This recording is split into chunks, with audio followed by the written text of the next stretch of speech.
Almost 40 years ago, the world saw the first issue of Alan Moore's Watchmen comic book, and it was a true statement. I doubt anyone would argue that the book, included on Time magazine's all-time 100 novels list in 2005, is a masterpiece with meaning. Then, in 2019, the Boys series, based on the comic book of the same name by Garth Ennis and Derek Robertson, was released. And only the blind won't see echoes of Watchmen in it. The series has also become some sort of social statement, this time reflecting the problems of abuse of power, populism, and social inequality.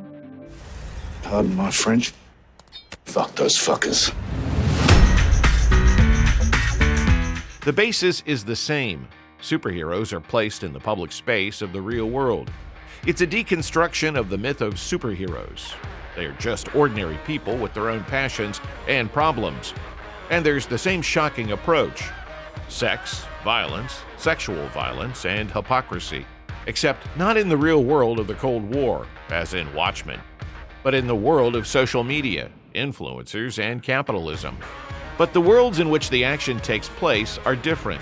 The Boys is a series of the present day, and the question that was raised in Watchmen, what if superheroes existed, brings a whole new reasoning today. Humans always write what they feel, and screenwriters are humans too. And looking at the difference between the scripts of Watchmen and The Boys, we can draw a conclusion about how the world has changed. In Watchmen, the problem is politicians who use superheroes to solve their problems in international wars. Dr. Manhattan gets involved in the Vietnam War and becomes a weapon of deterrence. This is a reference to nuclear deterrence and the arms race.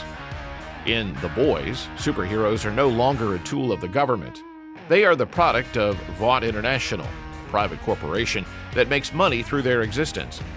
The government is not the main enemy. The enemy is a marketing machine that manipulates images and feelings. Want us in the armed forces? The people can order Congress to do it, am I right? This is an accurate reflection of the current reality in the United States, where trust in government often gives way to distrust of corporations and media.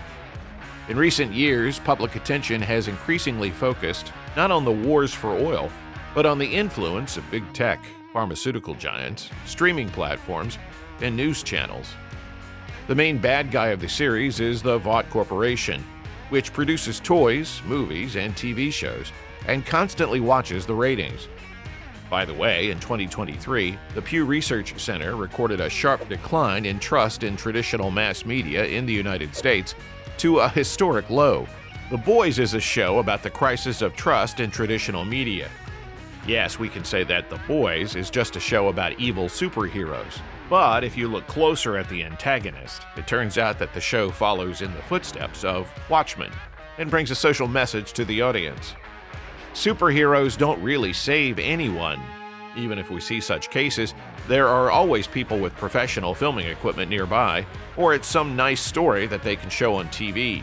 So the main problem is that Vought Corporation creates a fake TV reality that has nothing to do with real life. You've probably noticed how the visual style changes when we move to camera footage or TV shows. Colors become brighter, editing becomes more dynamic, and the outfits become more glossy. Everything looks too perfect. I think it was intended that way. Who put the fucking blanket on the bed? Randy Setdeck. Who's Randy Setdeck? He's over there. Randy, why? The worst sin of the Vought Corporation is not violence, but the illusion of sincerity.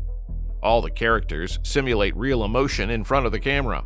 But when the real emotions really break through, the cameras are taken away because nothing real should ever leak out into the real world. A perfect example of this idea is when they showed the head of the evil corporation. Madeline Stillwell is the vice president of the company. Her presence on the show evokes an uncanny valley effect because she never shows her emotions, no matter how tough the conversation is. She only lets herself flinch a little in the most dramatic moments. But the rest of the time is just a calm, sweet, friendly smile. And what's really important, even when Homelander does something really good for everyone in the finale, and she's clearly cheering, we only see the back of her head.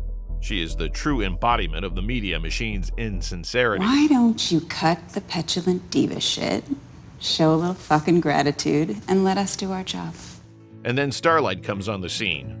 She's the total opposite of everything that's going on. She's pure and real, and that's where we see a marvelous trick. We watch a commercial dedicated to Starlight, and that commercial tells us the whole truth about Starlight, without distortion or twisting, and we feel disgusted. That is, even absolute truth wrapped in a TV format becomes too sugary, and somehow not so truthful. They want to force us to empathize with a sincere and naive character inside a fake show. God brought Vaught into our lives. He made this possible. Bullshit! You did! Well, okay, but what's the problem? I mean, yeah, everything's beautiful on TV, and not so beautiful in real life. Why is that a problem? What is the show criticizing the TV networks for? Let's take a look at Homelander. He's a character with a distinct psychopathy. He has a clear empathy disorder and indifference to others. He doesn't feel guilt or interact with others through emotion at all. He's not just an antagonist. He's the perfect product of the corporation. Charismatic, photogenic, and completely inhuman. He knows what emotions he needs to show, but feels none of them.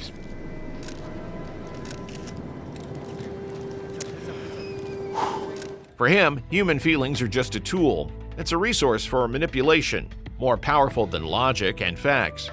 Tears, gestures, speeches, it's all part of the performance, designed for the audience's reaction.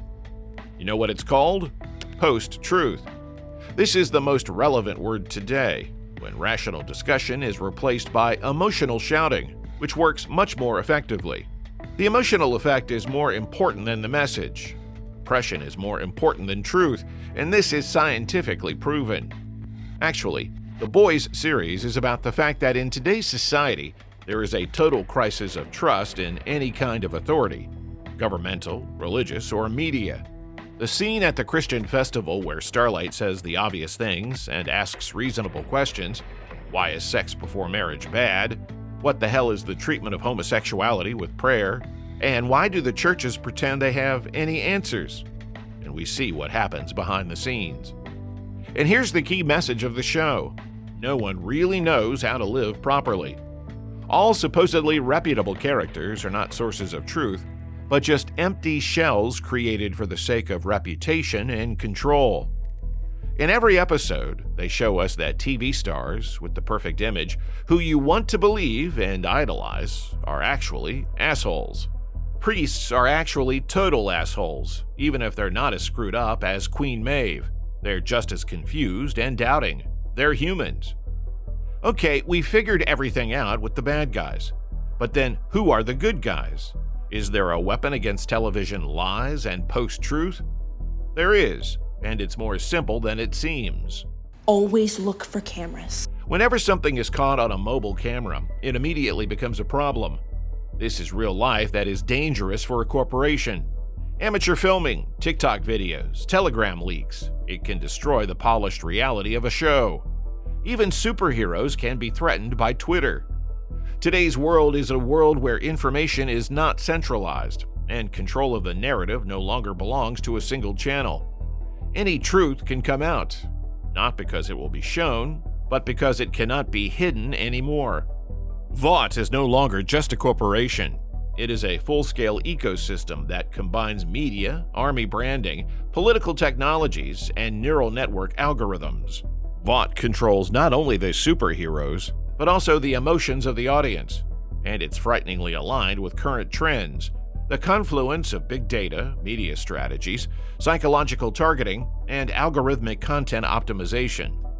What seems like satire in the show is almost a standard for global corporations in reality. It is interesting that bloggers, influencers, and streamers, which are so important in today's media landscape, are not really shown in the series, but their role is played by the superheroes. Homelander runs social media, shoots personal appeals, and even becomes part of a digital culture. Memes, jokes, fandom. He's not just a character, he's a digital brand. So the question becomes sharper. Is everything that looks real actually real? Or has everything been edited, produced, and run according to a script long ago? Vought even presents the emotions of the characters through filters and stories. This demonstrates once again why The Boys is a show in the zeitgeist of our time. The present looks increasingly imperfect. and that's its strength. This is why the idea of leaks is so important. The leaks, the bluff, the truth that cannot be hidden. That's why Vought fears not competitors, but independent eyes and cameras. But where are we in all of this? Dude, it's A-Train. The most interesting thing that stayed right between Watchmen and The Boys is that the main characters are ordinary people who took matters into their own hands. Except back then, Alan Moore called ordinary people superheroes. The determined and strong-willed person towered above the rest. Now it's the other way around. The corporation chooses and appoints the superheroes, and the good guys remain ordinary people. Like Starlight, the protagonist of the present day refuses the messianic function they try to impose on her. She wants to remain real, to remain ordinary. Choosing stars is no longer right. Becoming a star is almost old-fashioned. Being yourself is revolutionary. In the age of Watchmen, power was at the top of everything: state power, bureaucratic power, and ideological power. Ordinary people had to step over it to get real freedom. Today, media corporations are the power, because they can control politicians, armies, markets, and even the emotions of society. And to free yourself, to break their power, you only need one thing: the truth. The raw, awkward, uncomfortable, uncensored truth. The truth you can't edit in post-production. That's awesome. You watched the whole episode. I guess it was interesting. So stay tuned and watch the rest of our videos, because YouTube might not recommend them to you. You can also write a comment and like this episode, and we'll see you soon.